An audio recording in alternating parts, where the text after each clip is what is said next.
Así es, bueno, estamos hablando ahí detrás del título, el orgullo y la... Nosotros estamos detrás de las letras, el orgullo y la cruz, ¿verdad?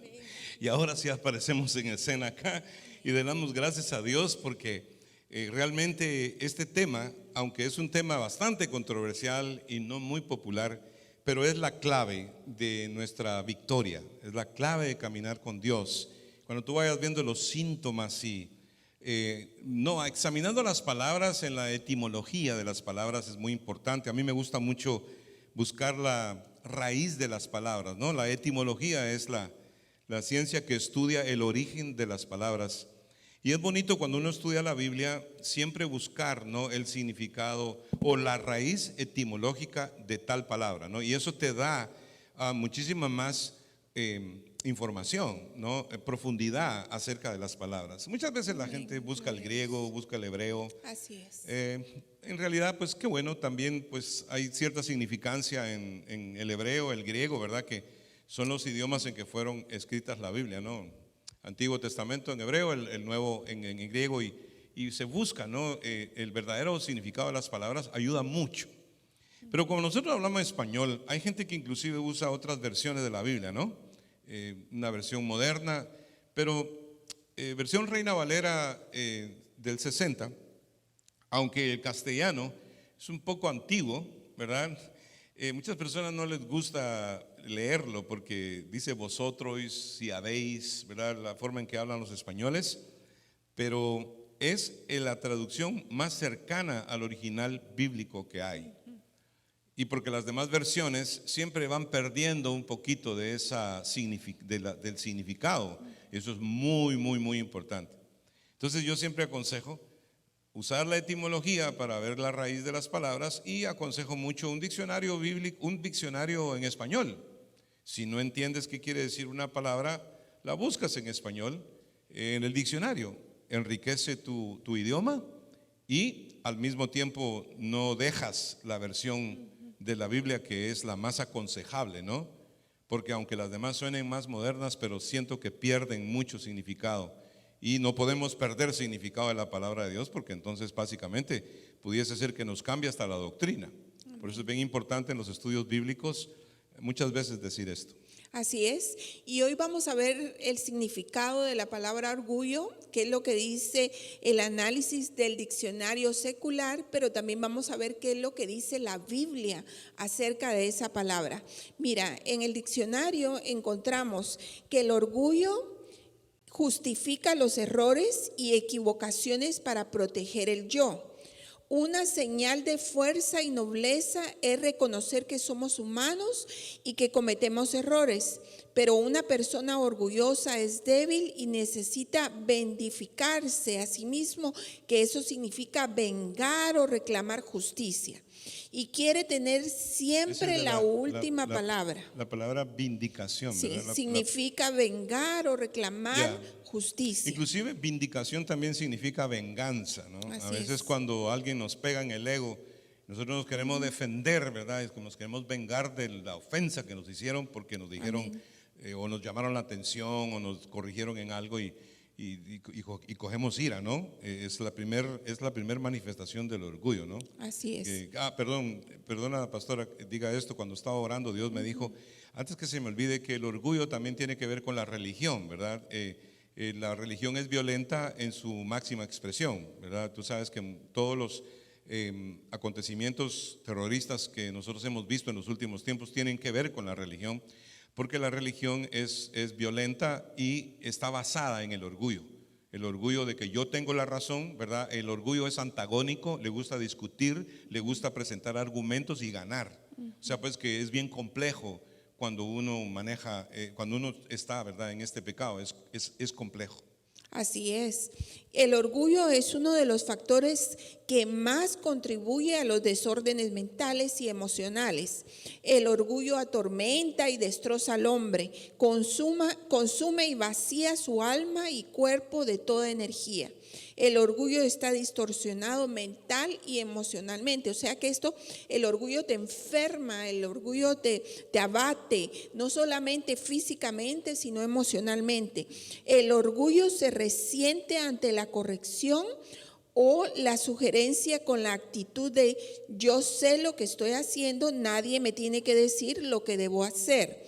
Y mira, yo puse aquí un proverbio y es el capítulo 1 y verso 5 que dice, el entendido adquiera consejo. Ahora vamos a ver lo que dice la Biblia, que es el orgullo. El orgullo en el corazón, la Biblia nos dice, el malo por la altivez de su rostro no busca a Dios. Y eso lo dice en el Salmo 10:4. Mira, dice, el malo por la altivez de su rostro no busca a Dios. No hay Dios en ninguno de sus pensamientos. O sea que el orgulloso ni siquiera piensa en Dios. También dice en el Salmo 5:5, dice, los insensatos no estarán delante de tus ojos, aborreces a todos los que hacen iniquidad. O sea que el Señor odia a las personas que tienen orgullo. ¿Por qué? El pecado de las personas es el orgullo y Dios odia el pecado. ¿Ok? En las personas. Entonces en el Salmo 5:5 vemos cómo dice que en tus ojos aborreces a todos los que hacen iniquidad. Entonces, para el orgulloso se hace muy difícil decir estaba equivocado, sino y lo siento. El orgulloso no olvida una ofensa. Una persona orgullosa exige justicia. El orgullo hace difícil el perdonar. El orgulloso es tan centrado en el yo que es súper sensible a sus heridas o hipersensible, como tú le quieras decir, pero muy insensible a las heridas de los otros y no se da cuenta cuando hiere a otros. Por orgullo la persona piensa y cree que es mejor que otros. Los orgullosos no les interesa lo que es, sino cómo se ven. Y solamente Jesús nos enseña humildad. Y en esta noche eso es lo que nosotros te venimos a decir. Solo Jesús nos enseña la humildad. Se aprende a rendir y a renunciar este orgullo solamente conociendo a Jesucristo. Es la única forma. Cuando tú conoces a Jesucristo, tú ya no piensas, tú dices ese versículo, ya no vivo yo, sino que Cristo vive en mí. Y nosotros tenemos varios ejemplos, ¿verdad, pastor? En esta noche de muchas cosas que han pasado en la Biblia, de personajes que han tenido orgullo en su corazón y cómo han terminado. Sí, esto es para los que toman notas. Isaías 14,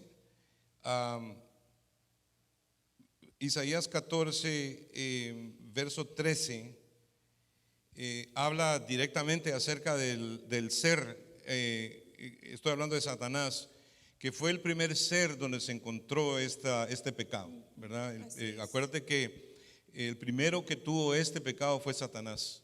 Luego, por supuesto, él cuando hizo caer al hombre, contaminó al hombre con la naturaleza satánica, ¿verdad? Y la naturaleza satánica fue la que hizo que el hombre muriera espiritualmente. El hombre siguió viviendo físicamente, pero espiritualmente Satanás logró matar al hombre, precisamente porque lo tentó, ¿verdad?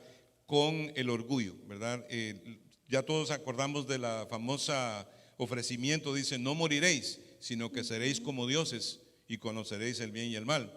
Y era exactamente la razón por la cual él cayó. Pocas referencias en la Biblia nos dicen clarito acerca de Satanás, ¿no? Lucifer, la persona, este ser, que fue creado de una manera increíble por Dios, ¿verdad? Porque Dios lo creó. Y algunos dicen por ahí, y si Dios sabía que el diablo iba a pecar y que se iba a poner tan feo, ¿por qué lo hizo? ¿Verdad? Sí. Y bueno, la verdad es que Dios todo lo puede y Dios todo lo sabe. A la final de las finales, Satanás, aun con todo lo malo que es, viene siendo como un instrumento para llevar a cabo el plan de Dios. Así que si Satanás no hubiese pecado, ¿verdad? No hubiese existido el mal, no hubiese existido la maldad, no hubiese existido una forma para nosotros probarle a Dios que le amamos por nuestra propia cuenta. Los ángeles tenían libre albedrío y nosotros también tenemos libre albedrío, o sea, tenemos una voluntad propia, ¿no? Y esa se radica en nuestra alma, pues. Dice que nosotros en el alma somos voluntad, sentimientos y emociones. O sea que la voluntad nos pertenece. Nosotros, literalmente, Dios nos ha permitido tomar decisiones. Y al mismo tiempo, pues, ser benefactores de una buena decisión y, por supuesto, recipientes de una mala decisión. Y lo mismo pasó con los ángeles, ¿no? Pero aquí en el libro de Isaías 14 dice: tú que decías en tu corazón, ¿verdad? Y habla directamente a Satanás: subiré al cielo, en lo alto, junto a las estrellas de Dios, levantaré mi trono, y en el monte del testimonio me sentaré a los lados del norte, ¿verdad? Dice: sobre las alturas de las nubes subiré y seré semejante al Altísimo, ¿verdad? Decía Satanás, mas tú derribado eres hasta el Seol y a los lados del abismo, ¿verdad? O sea, pues Dios dicta juicio sobre él, pero aquí está registrado en el libro de Isaías 14, verso 13, lo que Satanás tenía en su corazón y cuándo fue que se encontró pecado, ¿no? El pecado del orgullo, porque el primer pecado y el peor pecado que existe es el orgullo. Después de eso viene lo que tú tenías escrito acá, que lo estaba viendo. No, aquí está: orgullo, soberbia, vanidad y arrogancia, ¿verdad? Orgullo, soberbia, vanidad y arrogancia. Y la soberbia, por supuesto, es rebelión, ¿verdad? Después del orgullo viene la rebelión. La rebelión, hay un estudio que nosotros hacemos, que la rebelión es como la hechicería, es lo mismo. Lo mismo es ser rebelde que ser hechicero, ¿verdad? Pero esto es tema para otro día. Un tema muy profundo también que tiene que ver con hacer lo que me da la gana, ¿verdad? Y todo lo que tiene que ver con rebeldía, y por eso el socialismo, el comunismo, todo lo que tiene que ver con no tener a Dios en el corazón, ¿no? Porque el marxismo, el leninismo está basado en no tener a Dios. Dice que para el orgulloso Dios no existe, y por eso es que es bien importante echarle ojo a estas filosofías de rebeldía, ¿no? Y tú escuchas todo lo que tiene que ver con rebeldía hoy en día, es precisamente hechicería. Por eso la rebeldía es tan fuerte, porque es producto, ¿no?, del orgullo, y ahí es donde comienza. Mira en Ezequiel 28, último texto acá, dice Ezequiel 28:13. Aquí hay una profecía que comienza con el rey de Tiro, pero luego se transforma en una revelación de lo que pasó en el cielo cuando Satanás se rebeló. Y dice: en Edén, en el huerto de Dios estuviste. De toda piedra preciosa era tu vestidura, de cornelina, topacio, jaspe, crisólito, berilo, onice, de zafiro, carbunclo, esmeralda y oro, ¿verdad? Bellísimo. Las piedras más preciosas fueron utilizadas para hacer al diablo. Dice: los primores de tus tamboriles y flautas estuvieron preparados para ti en el día de tu creación. O sea que a él se le dio la música, ¿no? El tipo dirigía la alabanza en el cielo, ¿no? Era el querubín que ministraba la alabanza. Por eso la música es un instrumento terrible en las manos de Satanás. Los músicos en las iglesias tienen que tener cuidado, porque si el diablo los agarra, se vuelven una basura, en el sentido de que son un problema, ¿no? Los músicos son muy tentados por Satanás por el talento que tienen, y nosotros lo hemos vivido una y otra vez. No toca nada, al rato ya toca algo y se le subió el zumo, no le puedes regañar, no le puedes corregir, y el talento lo hace salirse del evangelio, salirse de la voluntad de Dios, ¿verdad? Por el talento, ¿no? Y lo mismito que Satanás hizo. Se considera que la garganta de Satanás emitía el sonido de 1000 orquestas filarmónicas, solamente para que tengas un ejemplo de cómo cantaba el diablo, ¿no? Así que no sorprende cuando la gente, ¿verdad?, abusa de su talento, ¿no?, y se rebela contra Dios, y es por orgullo, porque la gente se envanece de lo que Dios les da. Tu querubín, dice, grande, protector, o sea, pues Dios lo hizo lindo, Dios lo hizo inteligente y Dios lo hizo poderoso, ¿verdad? En el santo monte de Dios, allí estuviste, en medio de las piedras de fuego te paseabas. Perfecto eras en todos tus caminos, desde el día que fuiste creado hasta que se halló en ti maldad, ¿verdad? O sea, pues que hubo un momento que Satanás tomó la decisión de rebelarse contra Dios, ¿verdad? Amén. O sea, dice: A causa de la multitud de tus contrataciones, fuiste lleno de iniquidad y pecaste. O sea, la primera vez que el diablo peca. Por lo que yo te eché del monte de Dios y te arrojé de entre las piedras de fuego, oh querubín protector, ¿verdad? O sea, Dios todavía lamentando, ¿no?, la desgracia en que cayó Satanás, porque todo lo que Dios hace es bueno, Amén. es lindo, y Dios lamenta cuando cae, ¿verdad? Pero no cae porque Dios quiera que caiga, sino que cae porque tiene libre albedrío y le dio la gana caer, ¿verdad? Ese es el problema. Dice, se enalteció tu corazón a causa de tu hermosura, ¿viste? Ahí está el problema. Lo que lo mató fue su vanidad, ¿verdad? Él se dio cuenta que él era bello más que nadie, y dice que se enalteció tu corazón a causa de tu hermosura, corrompiste tu sabiduría a causa de tu esplendor. Yo te arrojé por tierra delante de los reyes, te pondré para que miren en ti, dice, con la multitud de tus maldades y con la iniquidad de tus contrataciones, profanaste tu santuario. Yo pues saqué fuego de en medio de ti, fíjate, el cual te consumió, y te puse en ceniza sobre la tierra, a los ojos de todos los que te miran, ¿no?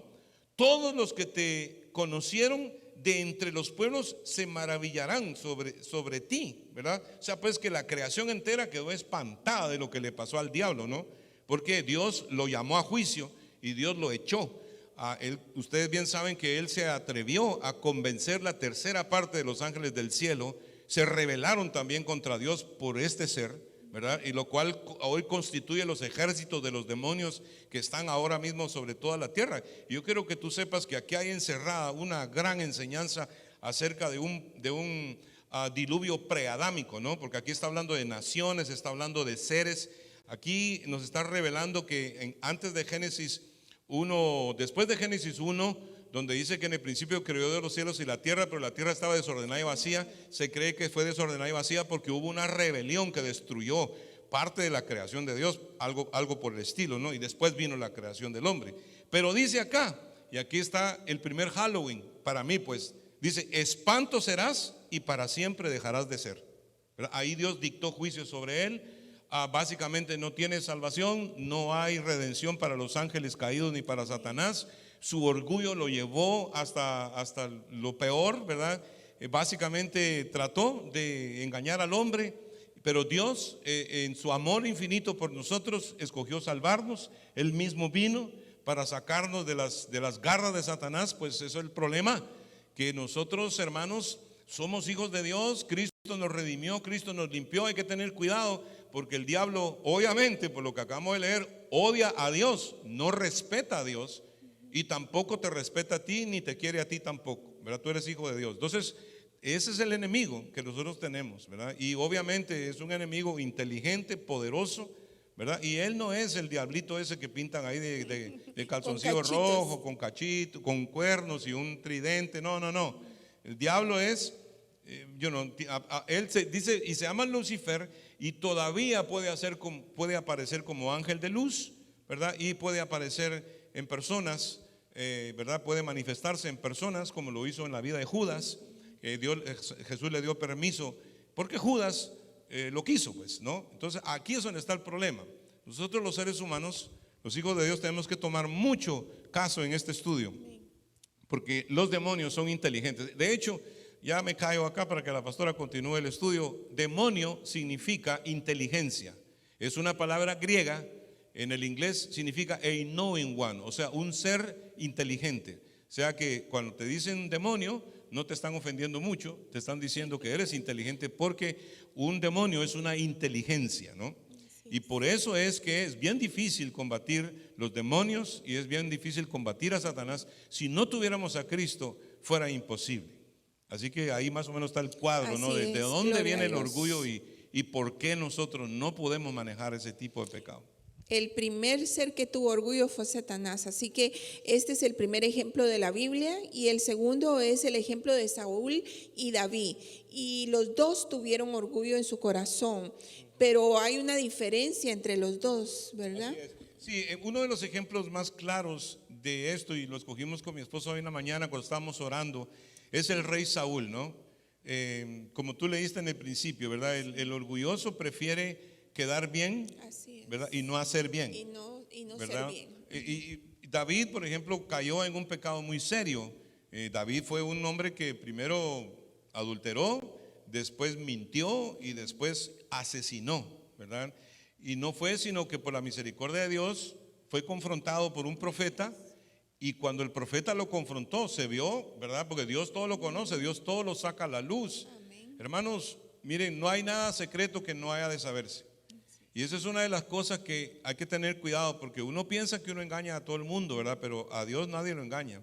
Y hay un momento que Dios le da cuerda a uno, le da larga a uno, ¿verdad? Y lo deja correr, ¿verdad? Con esa actitud.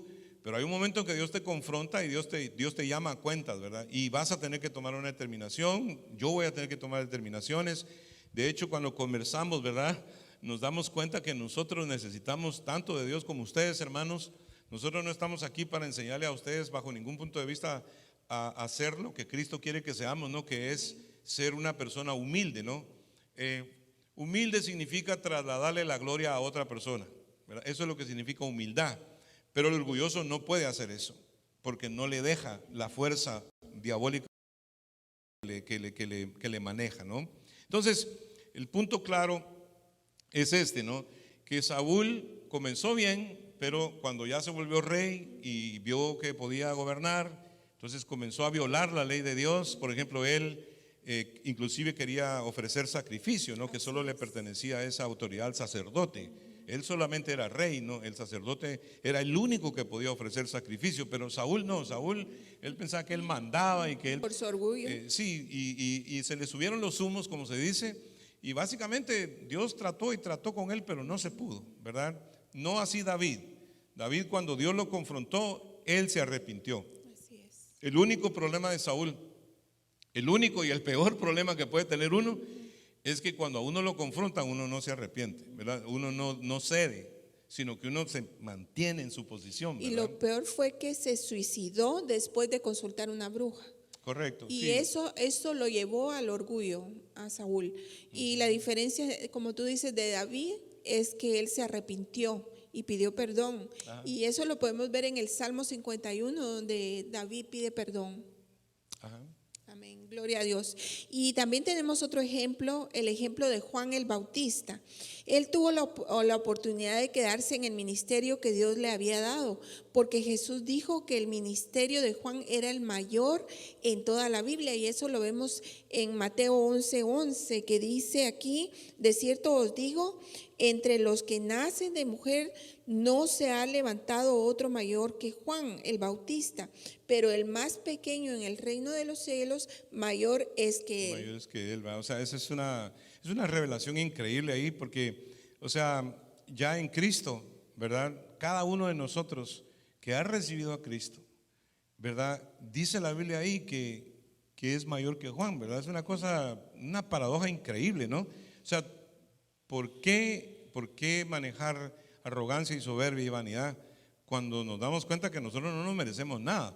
Pero más sin embargo el Señor, si nosotros podemos mantenernos en una buena actitud, el Señor puede hacer cosas tremendas con nosotros, ¿verdad?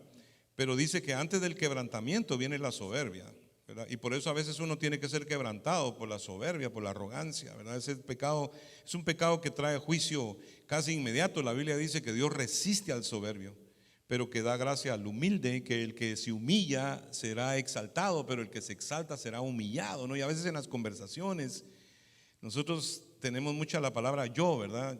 Yo, si yo le digo el síndrome del yoyo, ¿no? El yoyo es ese juguete, ¿no? Que baja y sube, pero nunca se va para ningún lado, siempre regresa y regresa. Puedes hacer algún truco con el yoyo, pero después regresa, ¿no? Es el síndrome del yoyo. Yo aquí, yo allá, yo esto, yo, ¿verdad? Yo, ¿verdad? El ego, ¿verdad? Siempre atrayendo el ego, la apariencia. Y ahí es donde básicamente el Señor nos habla de Juan el Bautista y nos dice, hey, si ustedes pueden, ¿verdad? Ver el ejemplo de Juan. Y como yo te decía hoy, Juan el Bautista fue el último profeta del Antiguo Testamento. Y esto te puede ser bien impresionante lo que te voy a decir, pero Juan bien pudo haber eliminado a Jesús y eliminado a María totalmente. O sea, no existieran, si Juan no hubiese bajado su orgullo, él bien hubiera podido prácticamente no anunciar a Cristo como el Mesías, ¿no? Y seguir. Pero él tuvo discernimiento cuando los discípulos le vinieron a decir, mira, Jesús bautiza más gente que tú. Él pudo discernir que llegó la hora de menguar. Le dijo, es necesario que él crezca y que yo mengüe, ¿verdad? Inmediatamente se bajó. ¿Por qué? Bien pudo haber dicho, bueno, yo soy el profeta, ¿verdad? El último profeta del antiguo y el único, ¿no? Y aquí para adelante yo profetizo y se acabó, ¿verdad? O sea, Juan el Bautista bien pudo haber guardado ese ministerio para él, ¿no? De hecho, dice que todos los profetas profetizaron hasta Juan, pero hoy en día tú tienes un ministerio profético por todos lados, ¿no? O sea, en una arrogancia y una soberbia y un orgullo de querer figurar, de querer ser los número uno, ¿verdad? Por orgullo. Es orgullo, ¿verdad? Es orgullo y yo te digo honestamente, no hay necesidad de títulos en este tiempo, cuando Dios nos ha dado todo, Dios nos ha dado todo. No necesitamos títulos, pero los títulos a veces se adjudican precisamente por el orgullo, por la arrogancia, por la soberbia, por la vanidad, ¿no? La gente quiere prevalecer, la gente quiere, por ejemplo, no les basta con ser pastores, ¿no? Sino que quieren ser apóstoles y otro es profeta, o sea, en fin, ¿no? Y la verdad es que todo eso concluyó, hermanos, todo eso concluyó. Ya se sabe que hay un fundamento apostólico, sabemos quiénes son los 12 apóstoles, ¿no? Inclusive los mismos apóstoles inventaron poner a Matías, pero yo humildemente creo que el apóstol reemplazo de Judas fue el apóstol Pablo, ¿verdad? Y pues claro, los discípulos quisieron hacer lo posible porque el mismo salmo, la misma palabra indicaba que había que escoger a otro, ¿verdad? Pero no eran los hombres lo que tenían que escoger, fue Dios el que lo escogió, y Dios escogió al apóstol Pablo. Entonces la Biblia dice en Apocalipsis que hay 12 tronos y sobre esos 12 tronos están los nombres de los 12 apóstoles, ¿verdad? Entonces, ¿a quién van a bajar de ese trono? Siempre digo yo, ¿no? ¿A quién van a quitar ahí para poner a otro que apareció por ahí, que se nombró él mismo, ¿verdad? Porque eso es así, hermanos. Como dijo que no nos hagamos tarugos, hay que ver lo que es, hay que decir la verdad, y lo que hay que hacer es que hay que bajar, ¿verdad? El volumen y comenzar a manejar el consejo de Jesús, ¿verdad? Porque Jesús aparece en escena y nos habla acerca precisamente de nuestra condición, ¿verdad? Que sabemos, pastora, que es como una carga, ¿verdad? El orgullo, ¿no? Así es, el orgullo es una carga. Y mira, si me acompañas a Mateo capítulo 11, 28 al 30, ahí habla de la carga. Dice Mateo capítulo 11, verso 28 al 30. Venid a mí todos los que estáis trabajados y cargados, y yo os haré descansar. Llevad mi yugo sobre vosotros y aprended de mí, que soy manso y humilde de corazón, y hallaréis descanso para vuestras almas. Porque mi yugo es fácil y ligera mi carga. Eso se efectúa a medida que Él trabaja con nuestro ego. El trabajo y la carga de lo que está hablando este versículo es el ego. En el versículo de Gálatas 5:24 nos dice: pero los que son de Cristo han crucificado la carne con sus pasiones y deseos. Esto significa que el ego es la carne y todos los días hay que crucificarle para que el Señor Jesús tenga siempre el primer lugar en nuestra vida. Y eso es lo que nos deja saber este versículo, ¿verdad, pastor? Estos versículos. Y como quisiera también compartir otro ejemplo más en la Biblia, y es acerca de Naamán. Y eso lo vemos en Reyes capítulo 5:1. Si tú quieres ir conmigo también, no vamos a leer toda la historia, pero esto habla acerca de un hombre. Si tú lees conmigo el 1, dice, Segunda de Reyes capítulo 5 y verso 1. Naamán, general del ejército de Siria, era varón grande delante del Señor y lo tenía en alta estima. O sea que este señor Naamán era un general y había hecho algo muy grande, había salvado a Siria, que en contra de quién, de Israel. Era este hombre valeroso en extremo, pero tenía algo, era leproso. Y aquí la Biblia, si tú sigues leyendo, no lo vamos a leer todo, pero dice que Este hombre sufría por esa enfermedad que tenía, era leproso, pero un día dice que llegó una cautiva de Israel a trabajar, una sierva llegó a trabajar a la casa de él y está hablando con la esposa de Naamán. Le dijo: señora, si tan solo tú le dijeras a mi señor que fuera a Israel, y ahí hay un profeta y él lo puede sanar. Entonces la esposa habló con Naamán y le contó lo que su sierva le había dicho. Pero entonces Naamán lo que hizo fue que fue directamente a su señor, fue al rey y le dijo: señor, tenemos una sierva en casa que ha dicho que en Israel hay un profeta que me puede sanar de mi enfermedad. Si tú conoces, yo creo que todos conocemos cómo es ser leproso. Son escamas encima de llagas que se ponen blancas y esas llagas se infectan, sale pus. Ya te imaginas ese hombre qué desesperado estaba. Entonces, cuando le habló al rey, el rey le dijo: bueno, ve inmediatamente, yo mismo te daré cartas para que le lleves al rey, y cuando tú llegues, él hablará con Dios y será sano. Y dice que este Naamán tomó dinero, tomó regalos y se fue para Israel. Mira, ¿qué pasa con nosotros cuando somos orgullosos? ¿Será que nosotros vamos a ir a pedirle ayuda a un enemigo nuestro? Solamente que estemos muy desesperados. Este hombre fue desesperado a pedirle ayuda a los enemigos. Y dice que cuando llegó, el rey de Israel se rasgó los vestidos y le dijo: ¿qué tú crees que soy yo? ¿Seré yo Dios para hacerte ese milagro? Y dice que inmediatamente llegó a oídos de Eliseo, que era el profeta al cual él iba a ver, y dice que el profeta le dijo al rey: no te preocupes, mándamelo a mí. Pero cuando Naamán llegó, dice que fue directamente a la casa. Él pensó por su orgullo, porque era un hombre de, imagínate, de guerra, un general, que estaba acostumbrado a ganar, a ser poderoso y a ser bien tratado por los demás. Imagínate, dice que Eliseo le dijo desde adentro a sus siervos que se quedara en la puerta y que él le iba a decir qué hacer.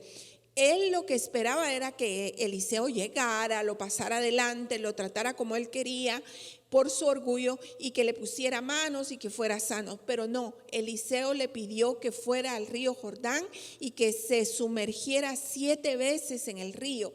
Y dice que entonces Naamán se puso bravísimo, porque no solo no lo dejó entrar a la casa, sino que le mandó a decir las órdenes, le mandó a decir que se metiera al río 7 veces, al río Jordán. Y ¿sabes qué dijo Naamán? Tenía tanta necesidad y todavía por su orgullo dijo: no, si en Siria, en mi lugar, de donde yo soy, hay mejores ríos que ese río Jordán. Pero entonces en toda esta historia tú ves cuando él se fue enojado, y dice que sus siervos lo llamaron, los siervos de Naamán lo llamaron y le dijeron: Señor, haz lo que dice Eliseo y serás sano. Entonces dice que él tomó consejo. Es por eso que a veces nosotros como pastores vemos que la gente orgullosa le cuesta pedir consejo. Y esto es importante, dice que Naamán tomó el consejo de sus siervos y regresó y fue al río Jordán y hizo lo que Eliseo le dijo. Y tú sabes qué pasó, que cuando se metió las 7 veces su piel quedó como piel de niño, dice la palabra de Dios. Tú lo lees después, pero es importante. Hay muchos de nosotros que no pedimos consejo, hay muchos de nosotros que no somos sanos porque no nos humillamos, porque somos orgullosos y porque no pedimos consejo. Sí, y de nuevo, ¿no? Jesús dice: venid a mí todos los que estáis cargados y trabajados, ¿verdad? Y dice: llevad mi yugo sobre vosotros y aprended de mí, que soy manso y humilde de corazón. Dice: y hallaréis descanso para vuestras almas. Yo sinceramente creo, por mi experiencia personal, que la cruz de nosotros, ¿verdad?, es el orgullo realmente. Y que cada vez, ¿verdad?, que nosotros tenemos esa lucha de nuestro propio ego, ¿no?, que no queremos dar nuestro brazo a torcer, que nos cuesta darle la gloria a otra persona. La Biblia dice que nosotros debemos estimar a los demás como superiores a nosotros mismos, fíjate tú, porque Cristo lo hizo de esa manera. Si tú te das cuenta, cuando uno es orgulloso, uno presenta su organización o su negocio o su iglesia, ¿no? Como los beneficios y toda la bendición que tenemos. Pero Jesús les dijo, a ustedes los van a perseguir, a ustedes se los va a llevar el diablo, les va a pasar esto, les va a pasar el otro. O sea, Jesús nunca fue arrogante cuando presentó el reino, lo presentó como era, no pretendía otra cosa, ¿no? Y les decía, va a venir persecución, van a tener problemas, los van a despreciar, no van a ser populares, ¿verdad? Etcétera, etcétera, lo cual es totalmente contrario a lo que el orgullo es, ¿verdad? Entonces Jesús dice, aprended de mí, que soy manso y humilde de corazón, porque en la cruz, ¿verdad? Él clavó el orgullo. Dice que Él exhibió a los principados y a las potestades, triunfando sobre ellos en la cruz, ¿verdad? O sea, Él ridiculizó a Satanás y su orgullo y su arrogancia en la cruz. El diablo pensó que lo había destruido, pero al contrario, en lugar de destruirlo, nos dio vida a nosotros, ¿verdad? Con la humillación. Dice la Biblia que en nosotros debe haber ese mismo sentir que hubo en Cristo Jesús, el cual siendo en forma de Dios no estimó el ser igual a Dios, ¿verdad? Como presumir o arrogancia de, yo soy Dios, yo no tengo por qué hacer nada por estos, ¿verdad? Sino que Él se humilló a sí mismo y se despojó a sí mismo, haciéndose obediente, ¿verdad? Hasta la muerte y muerte de cruz. Por eso el título es el orgullo y la cruz, ¿verdad? Porque ¿qué es lo que queremos, verdad? Queremos crucificar la carne, ¿verdad? Con sus pasiones y deseos. Toda esa pretensión, toda esa vanidad, toda esa arrogancia, todo eso. Qué bueno que disfrutemos las cosas, hermano, que tengamos cositas, ¿verdad? Que tengamos casa, carro, que nos vistamos bien, pero hagámoslo para la gloria de Dios, hermano. No lo hagamos con soberbia, no lo hagamos con arrogancia, no lo hagamos por vanidad. Hagámoslo para la gloria del Señor, ¿verdad? Porque tampoco Dios no quiere que tú vivas como un mendigo, ¿verdad? Dios quiere que vivas bien, que te goces, que disfrutes, que comas, que viajes. Pero hagámoslo todo en un espíritu afable, ¿verdad? Un espíritu humilde. Yo siempre he dicho, o sea, entre uno más tiene, más humilde tiene que ser, ¿verdad? Porque raíz de todos los males es el amor al dinero, hermanos. Ahí verdaderamente el poder, cuando viene el poder, viene también el orgullo. Yo siempre digo que el dinero trae una unción diabólica y es el orgullo, ¿verdad? Porque lo hace a uno arrogante y soberbio. Uno se cree que cuando tiene plata, todo el mundo le tiene que hacer pleitesía, ¿no? Y eso es duro porque entonces Dios no nos puede bendecir, ¿verdad? Saúl terminó así, como mi esposa decía, lo único que le dijo a Samuel es, ok, está bien, pues Dios me cortó, pero por lo menos salí conmigo para que la gente miren que andas conmigo. Solo le gustaba la apariencia, no le gustaba la obediencia. A la final de las finales, tristemente, pues se suicidó. Pero David escribió el Salmo 51 y dice, tú amas la verdad en lo íntimo, en lo secreto me harás comprender sabiduría, limpia con hisopo por dentro y por fuera y seré más blanco que la nieve. Porque Dios es precisamente lo que quiere, ¿no? Pero a veces es difícil, ¿verdad? Poder ceder. Uno siempre cree que uno sabe más que nadie, uno siempre cree que uno puede más que nadie, y ese es el orgullo, precisamente, ¿no? Identificado en un falso poder, ¿no? Como tú decías en el principio, ahí me gusta mucho, dice, el orgullo justifica los errores y equivocaciones para reconocer que somos, dice, ¿dónde estoy? Equivocaciones ¿para qué? Para proteger el yo. Justifica los errores y las equivocaciones para proteger el yo. Una señal de fuerza y nobleza es reconocer que somos humanos pero una persona orgullosa es débil y necesita vindicarse, ¿no? Se necesita vindicarse a sí misma.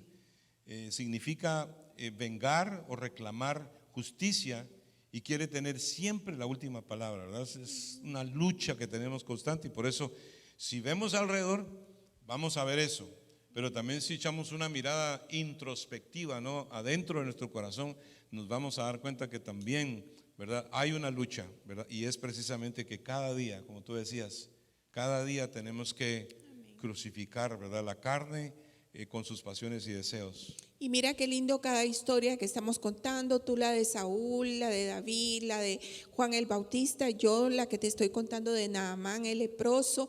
Fíjate, este hombre Naamán el leproso, después de que fue sano, es tan lindo cuando tú lees, dice que se acercó al profeta y le quería dar regalos y el profeta no le quiso recibir nada y le dijo, no, llévatelos, no quiero nada.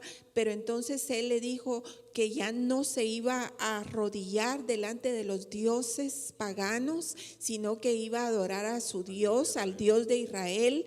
Y eso es algo impresionante porque nosotros necesitamos humillarnos delante de la presencia de Dios, necesitamos arrepentirnos. Hay gente que dice que es cristiana, pero no se acuerda ni qué día se convirtió, ni qué día se arrepintió. Solamente aparecieron así en la iglesia porque los invitaron y se pusieron el título de cristianos. Pero ser cristianos necesitamos arrepentirnos y pedirle perdón a Dios. Mira, hay cantidad de historias en la Biblia. Por ejemplo, una que tengo aquí acerca de Nabucodonosor. Si tú te vas conmigo a Daniel capítulo 5, ahí está esa historia.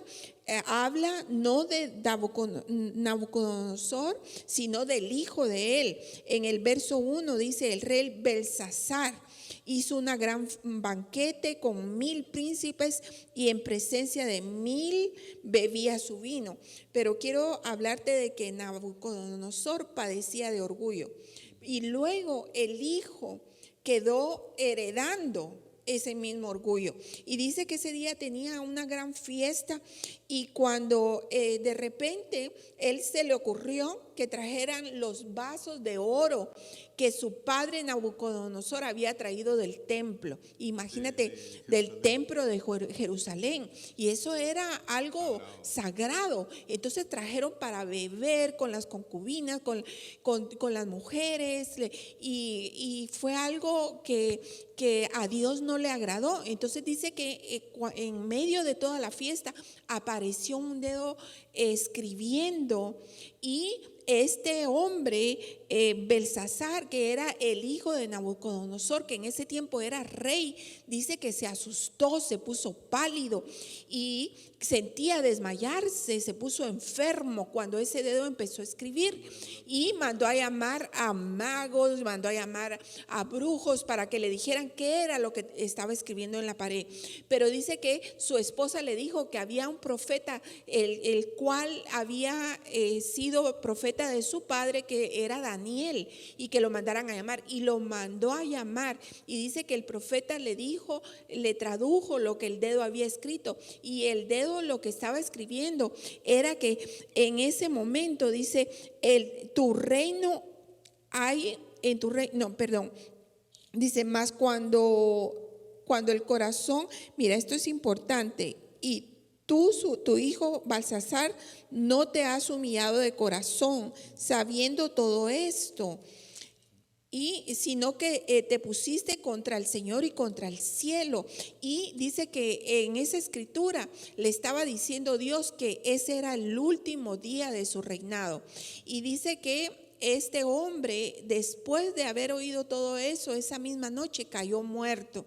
Y a eso es lo que nos lleva a la soberbia, hermanos, a la muerte. El pecado nos lleva a muerte si no hay arrepentimiento. Y lo peor, que nuestro orgullo a veces se lo pasamos a nuestros hijos como herencia, como pasó en este caso. Sí, es increíble cuando tú ves, ¿no? Dice que los hijos son como una esponja, ¿no? Todo lo absorben. El país dice que son como ladrillos nuevos, ¿no? Que cuando uno les echa agua, absorben el agua y ellos son una esponjita, y honestamente tenemos que ser, ¿verdad?, cristianos de verdad. Tenemos que crucificar la carne cada día, tratar de tener una mejor actitud, tratar de trasladarle la gloria a otra gente, tratar de no ser discriminador, ¿verdad? Una de las cosas que el diablo está utilizando en este tiempo es la cultura, la discriminación de las minorías, ¿verdad? Todo eso está dando puerta a que este país se vuelva socialista y comunista, porque es una trampa, ¿verdad?, que Satanás ha tendido precisamente porque ya encontraron, ¿verdad?, el punto. En realidad uno debe tratar igual a todas las personas, siempre debió haber sido así, así es Dios, ¿verdad?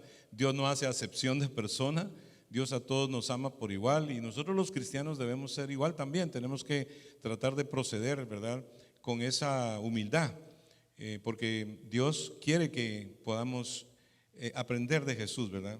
Aprender de mí que soy manso y humilde de espíritu. Así es, y hay veces que nos suceden cosas, hermanos, como por ejemplo este hombre vio cómo su padre cayó y cómo él pecó siendo orgulloso y ni siquiera, le dijo Daniel que ni siquiera con el ejemplo de su padre él se estaba humillando a Dios y se estaba arrepintiendo. Y así muchos de nosotros hemos cometido pecado de orgullo y no nos arrepentimos, ni porque nos pasaron cosas en el pasado, nos seguimos, como tú dices a veces, ¿verdad? Que no es que se arrepienta uno, sino que se enojaron porque los agarraron, ¿verdad? Porque hay gente que roban o hacen algo malo y después no se arrepienten, siguen haciendo lo mismo. Y el orgullo es lo mismo, hermanos. El pecado es pecado, ¿verdad? Robar 25 centavos es lo mismo que robar $100. ¿Por qué? Porque no hay pecado pequeño ni pecado grande. Así que el pecado del orgullo es pecado. Incidentemente, yo cuando me entregué al Señor, ¿verdad?, fue con la prédica de Naamán, ¿verdad?, el sirio, y Dios toca los corazones. Usted puede ser muy duro de corazón, puede ser muy arrogante, muy soberbio, a veces hay amargura, a veces hay enojo por frustraciones de la vida, cosas que han pasado, ¿verdad?, que uno ha vivido, lo hacen a uno duro, pero el Señor dice: dame, hijo mío, tu corazón, ¿verdad? Porque Dios tiene un propósito contigo, Dios tiene un propósito en tu vida, el Señor quiere usarnos, el Señor quiere usarte, pero no puede el Señor usar, ¿verdad?, un vaso que no está adecuado, ¿verdad? Y eso es lo que Dios quiere en nuestras vidas. Acuérdate que muchos son los llamados y pocos son los escogidos son los que estudian la Biblia, los que les gusta escudriñar la Escritura.